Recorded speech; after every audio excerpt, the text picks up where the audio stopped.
الحق الحق الحق، جوميز هرب من نادي الزمالك. جوميز هرب يا رجاله، حلق يالا حلق يالا. والله العظيم ربنا ما بيسيبش، ربنا ما بيسيبش.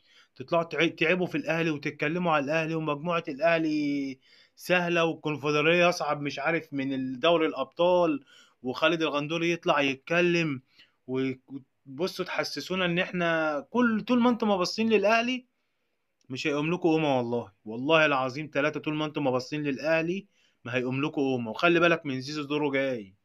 كلها 20 يوم وهنسمع ان زيزو في الاهلي. خلي بالك عشان زيزو جاي الاهلي، لان زيزو اهلاوي. زيزو اهلاوي وزيزو جاي الاهلي، وابوه بكره يطلع يعلنها في التلفزيون. بكره ابوه هيطلع يعلنها. زي ما جوميز كده مشي وكان متفق مع احمد مجدي ابن نادي الزمالك. احمد مجدي ابن نادي الزمالك بكررها تاني، ما هو رايح معاه، رايح الفتح السعودي معاه. وقبلها باتشيكو لما راح الشباب السعودي، وكارتيرون لما راح التعاون.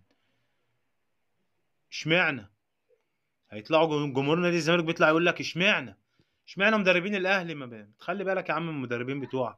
انت عندك ابن النادي بتاعك متفق معاه مخلص ورايح هو كمان. يعني ابن النادي اللي هو شغال مساعد مدرب معاه متفق ومخلص ورايح. تيجي تقول الاهلي السبب والاهلي هيبقى وتركي الشيخ ومش تركي الشيخ، سيبك من الكلام ده والتمثيليه دي. ما طول ما انت ما بتلاقي شماعات كده تعلق عليها مشاكلك والاهلي ومش عمرك ما هيقوم لك قومه. والله والله عمرك ما هيقوم لك قومه. طول ما انت ما باصص وتقعد تقول الاهلي ومش الاهلي، والاهلي السبب، والاهلي اللي بيعمل، والاهلي اللي بيسوي. يعني الاهلي اللي خلاك ما تجددش لزيزو؟ ها، الاهلي اللي هيخليك ما تجددش لزيزو؟ ما تجدد له. دي بقى مشكله ادارتك. هيجي الاهلي يمضيه وتيجي تقول ده الاهلي خطف اللعيب ومش خطف اللعيب. انا بقول لك خلي بالك من زيزو، عشان زيزو 20 يوم وهيطلع ايه؟ اهلاوي. وبكره هفكرك زي جوميز كده. اهو الراجل مجددين له سنتين وهيدفع لكم الشرط الجزائي ليه مستحقات شهرين، والشرط الجزائي بتاعه 3 شهور. هو ليه مستحقات شهرين. هيدفع لكم الشهر الثالث وهيمشي، ومع احمد مجدي والمساعدين بتوعه. يعني احمد مجدي من نادي الزمالك. ده دايما انا بقعد اقول للجمهور نادي الزمالك خلي دايما الكيان فوق اي لاعب وفوق اي مدرب فوق اي حد. لكن جمهور نادي الزمالك ما بيتعلمش.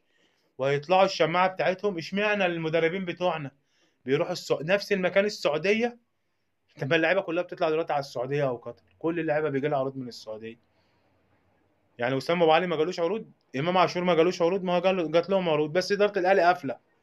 مفيش كلام، مفيش نقاش، ما حدش هيمشي خلاص. لكن انتوا سايبينها بحر يابا.